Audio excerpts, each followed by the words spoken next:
एकदा अक्कलकोटमध्ये एका गरीब शेतकऱ्याच्या घरी फार दिवसांनी एक पुत्ररत्न जन्माला आलं. संपूर्ण गावात आनंदाचं वातावरण होतं. आई-वडील भक्त होते आणि स्वामी समर्थांवर त्यांची अतूट श्रद्धा होती. पण त्या बाळाला जन्मानंतर काही दिवसांनीच उच्च ताप आणि श्वास घेण्यास त्रास होऊ लागला. वैद्यांना बोलावलं, झाडगांजा औषधं दिली गेली, पण उपयोग झाला नाही. दिवस ढळत गेला आणि एका रात्री बाळाचा श्वास थांबला.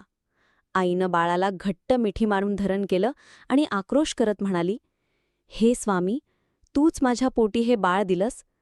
आता असं घेऊन जाशील? कृपा कर." पित्यानं ताबडतोब अक्कलकोटला धाव घेतली. तो रडत रडत स्वामींच्या चरणी पडला आणि म्हणाला, "स्वामी, माझं बाळ गेले, पण तू आहेस ना? मृत्यूलाही हरवू शकतोस तू." स्वामी शांत बसले होते. त्यांनी डोळे मिटले. काही क्षणांनी ते हसले आणि म्हणाले, "जा, बाळ झोपलेलं आहे.